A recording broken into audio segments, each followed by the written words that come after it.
Hey guys, Steve here from RCM Motors, back with part 3 of this Vkar Bison. So I'll be showing you the progress, where I'm up to. It's pretty much all done bar the shock, so I'll be doing that in a sec with 2000 CST oil. Right, so the chassis is completely on, so yeah, I'm loving this. This is awesome. Can't wait to see how this performs. Like with this, there should be no issues with that area popping nor the chassis cracking. But with these, what I did was, with these screws here, so these are M4s, M3, and they M3 and they M4s, those are the size of your screws. So what I did was I made them longer in length. You don't have to do that, but I did that just so it's got more thread, bit more meat, bit more bite onto, you know, to hold everything in place. And these screws here, well, it comes with screws, but I decided to use my own. But these four here, I used them, so they're only very short, small little screws. And as well, on the other side of these, well, 3 of them, there's actually a little square nut that you can, well, that you had to use. I'll show you when I flip it over what I mean, because the little square nut fit into the chassis. There's a little notch that they sit into, so I'll show you that when I flip it over. But this T-Bone Racing bumper I had to change. As you can see, this is what I cut off. Ignore those 2 holes there. I stuffed up, so I decided to cut it off where I did. So that's it there. So you can't use this with this unless you modify something like this. You can do it differently, but this is how I chose to do it. So yeah, those holes there, they don't line up. They can't be used unless you drill through the alloy, which is right on the edge. So it might make it a bit weak, sort of a thing. But yeah, you can't use that, and that hole there doesn't line up either. You'd have to screw your own hole if you were going to do that, but I think it's easier to just not use that at all, because then you'd have to fill the gaps up on either side, because there's a little like a lump there and you'd have to fill it up, which you can do that just with washers or something like that. But hey, just cut it off. As well, I shaped it there. I cut out 2 triangle pieces there, because you can see how wide this is. So I made it so it fits, like, and it looks nice. You can see how it's shaped like that. So yeah, improved that, made that a bit better. 3 screws in there, should be plenty to hold that in, because they're longer as well. So yeah, the new wheelie bar mount is on. So she snapped hers off, you know, about halfway through there. So that's all right. See if she can snap that one. She probably will. But hey, so this is what it looks like.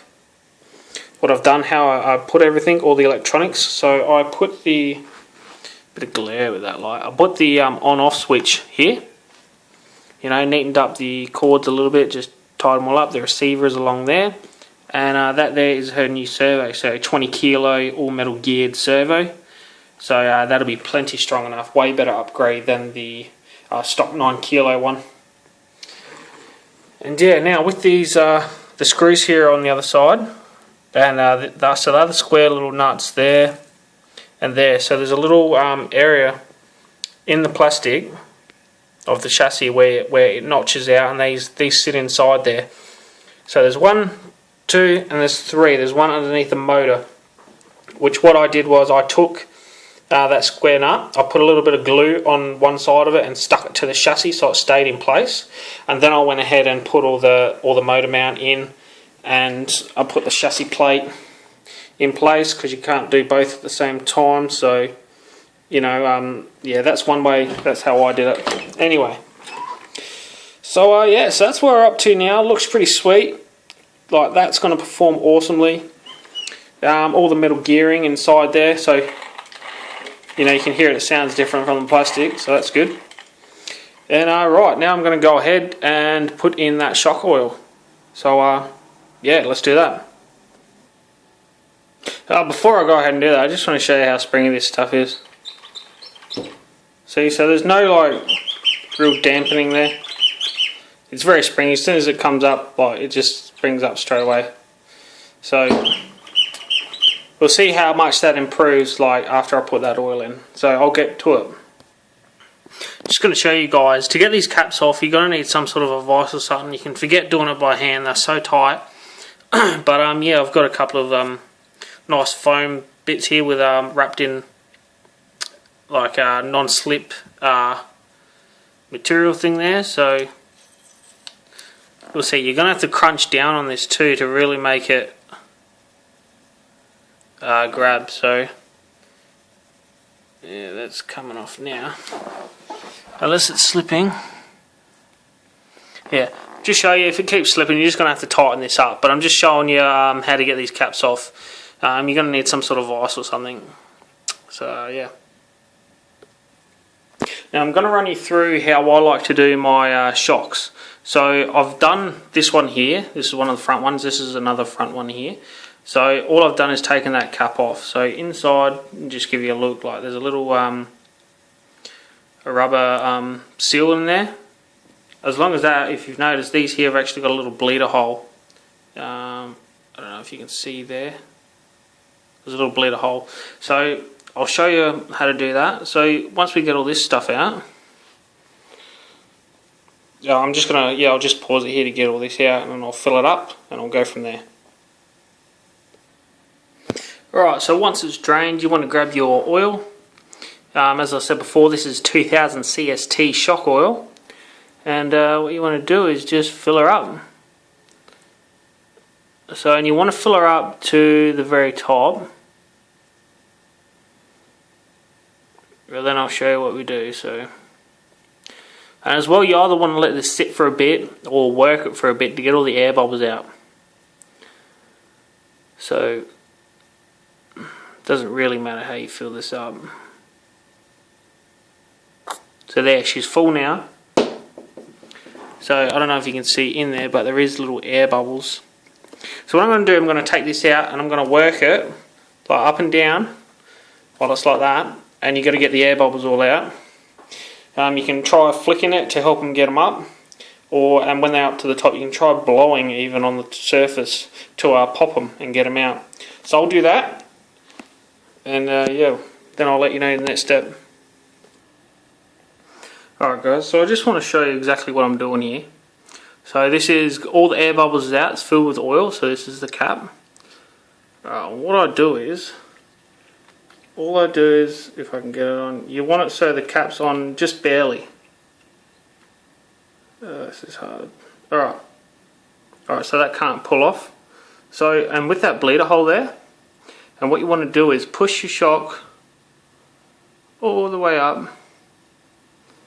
This is how I do it anyway. I know there's 1,000 different ways to do this, but this is how I do it. I push it all the way up, and then I screw the cap on more.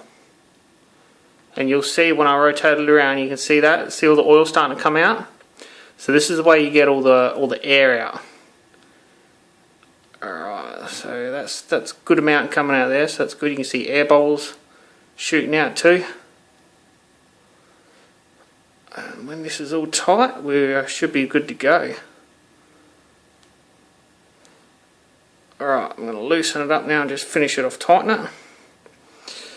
Alright, so I'll be wiping, you wipe all that excess off, and there you go, you have a nice filled shock, and I can tell straight away that this oil is a lot thicker, a lot nicer. Yeah, can't wait to see with all the springs on and see how it you know, the spring rate is now with the more dampening effect. So yeah, that's how I do my shocks, and it's been good to me so far. So yeah, I'm going to go ahead and do the rest of them and put them back on the car, and then we'll see the end result. Alright, so it's all done now, all the shocks are back in. I've got to say that this oil may be a little bit too thick, so I'll show you what it's like in a sec, but 1000 weight, or I don't know if you can get 1500, you probably can, CST oil, that would be your best bet, probably 1500. But anyway, yeah, I'll show you what I mean. Like, it's a way more, comes up really slow now, but it's like the spring rate, it's either the oil needs to be thinner or the springs need to be harder, like, yeah, because they'll wind down all the way. It only comes up a little bit, and then, yeah, the back, you know, it's wound down on the collars all the way. It's for the maximum, like, spring rate, and It's still got a little bit to go. Like when you push it right down, so there's your ground clearance there. I can still put my hand under, but you watch how much further it comes up when I lift. So like that. So it's not too bad. It will sag a little bit in the back, as you can see. But yeah, it's way more plush, but it doesn't come springing back up yet. So like, I don't know, we're just going to have to run it and see how it goes. But that is it, guys. So part 3 all done and dusted. Thanks for watching. Like, subscribe.